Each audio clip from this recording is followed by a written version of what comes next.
Persistence. Kevin Hart has had a long career, longer than what most people think. His first stand-up tour was in 2009, and that's where most people think he first blew up, but he really had his first big break in 2002 with Paper Soldiers, and a starring role on a TV show called The Big House in 2004. Now, Paper Soldiers was a hood classic, but it didn't blow up, and The Big House was canceled after 6 episodes. The movie Soul Plane was supposed to be the movie to blow his career up, but it got bootlegged, and bootleg means it was downloaded and burned on DVDs illegally. So it didn't make the money expected, nor did it officially do the numbers that would deem it successful. But if you were around when that movie came out, you know it was watched by millions of people. This was supposed to be the end for Kevin Hart, but he didn't let that happen. He was persistent. He went on the road and was persistent in showing his talent and persistent in showing his star power to everyone. He came up with a solid system to build his audience so he could sell directly to the consumer. He kept auditioning for movie parts, big and small roles. He stayed in your face, which prevented everyone from forgetting about him. Had he given up, most people wouldn't even know his name. So don't give up when stuff doesn't go as planned. Regroup and get back at it. Stay persistent in attacking your dreams. Team building. You're only as strong as your team. When you start to see some success, you always want to take your friends with you everywhere you go so they can experience all the fun that you are now having. But you run the risk of them becoming liabilities to your bank account. To stop this, you need to have a role within your brand that adds value. Everyone on Kevin's team has a role that helps the brand while also helping them create their own brand. Some help with joke writing, some help with show development, some perform, and some help run multiple businesses behind the scenes. Not only does this not take away from Kevin Hart's bank account, it adds to it, and it adds to his friends' bank account as well. It also helps eliminate a lot of pointless arguments.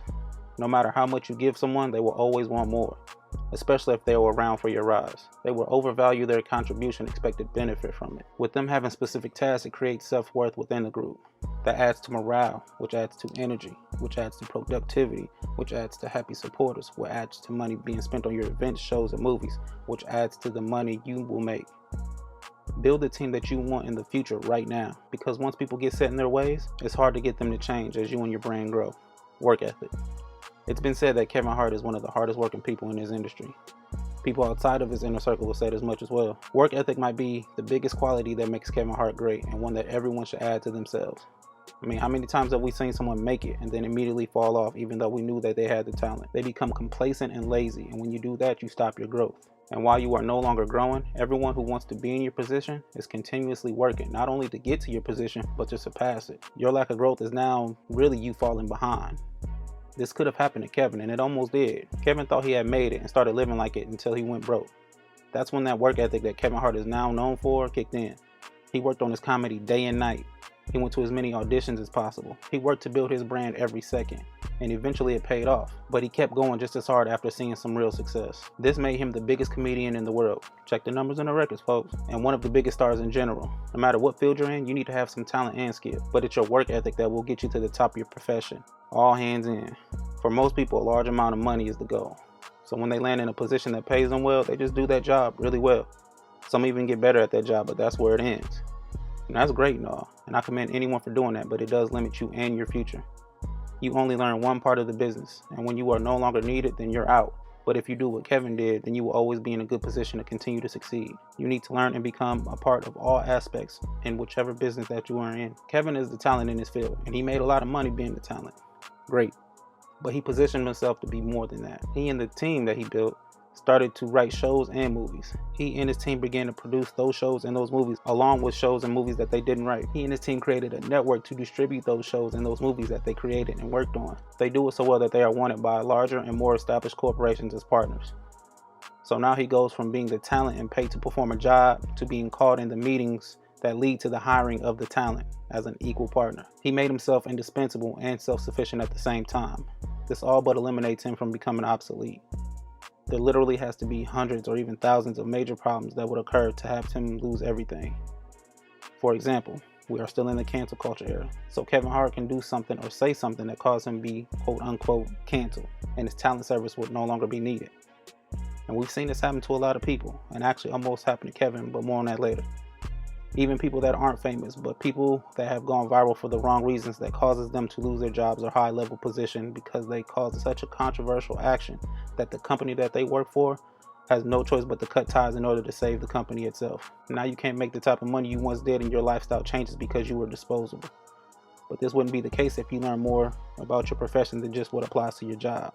If you are a high profile lawyer, then maybe when you do something controversial or something that they can't get behind you on, they will no longer have you try cases in the courtroom, but have you lead the research department.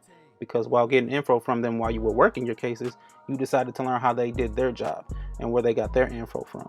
You can now get out of the public eye while still helping that firm that loved how much money you made them in the courtroom by helping them make money out of the courtroom. Aside from being canceled, if you work for a company on the sales side and you learn the product development or marketing, then the company would move you to one of those departments when the company is downsizing for financial reasons, because you still add value while not needing to be trained in those fields. Learning multiple skills within your profession makes it harder for your company to let you go. And even if they do anyways, you still have the skills and your resume to go get another gig or start your own company. You need to have your hands in every aspect of the profession that you are working in and become versatile. It'll save you in advance, so help yourself. Transparency. This one depends on what your profession is going to be. Since this is about Kevin Hart, then we'll see how his transparency is a reason why he reached greatness. Now, when you're in the public eye, you will always be scrutinized, but you can control the narrative depending on how you go about being transparent. Like I briefly mentioned before, Kevin Hart was nearly put on the cancel list for some tweets he made a decade earlier. Not saying those are harmless, but during that time society was okay with those jokes. Today, people aren't, so everyone jumped on board with being angry for some old tweets that he had already apologized for, but he apologized again anyways. But he was able to control the narrative by simply chalking it up to growth. The reason people let him get away with chalking it up to being growth because he's been transparent about his entire life before and during this time frame. You know, I'm not perfect. I'm not going to sit up here and say that I am or claim to be in any way, shape, or form. And I made a bad error in judgment. People are human, and as humans, sometimes we make mistakes. So most public figures are fake real. What I mean by that is they tell you about their hardships, but they only tell you about the things that happen to them. They are always the victim in the story. you're a victim. There we go. None of them speak on the shit that they did that was wrong. Kevin not only talks and jokes about things that happened to him, but also about all the fuck ups he committed. He let you know that he was wrong and he has learned to move differently going forward. Now on the surface, it looks like he's capitalizing off his fuck ups, and he is, but beyond that, he is establishing himself as someone who is not perfect, that is growing every day, like we all are. We know that applies to every person in general, but when it comes to celebrities, we don't give them that grace. But Kevin has created this idea of him being a normal human that is evolving in our subconscious. So when the cancel culture does come for him, people aren't really going to let it happen. But even if it does, he has all the previous reasons for his greatness to fall back on. These are just a few reasons that Kevin Hart has reached greatness. These are all based on my opinion, but there are reasons that can help you become great too. I'm out. Y'all be great.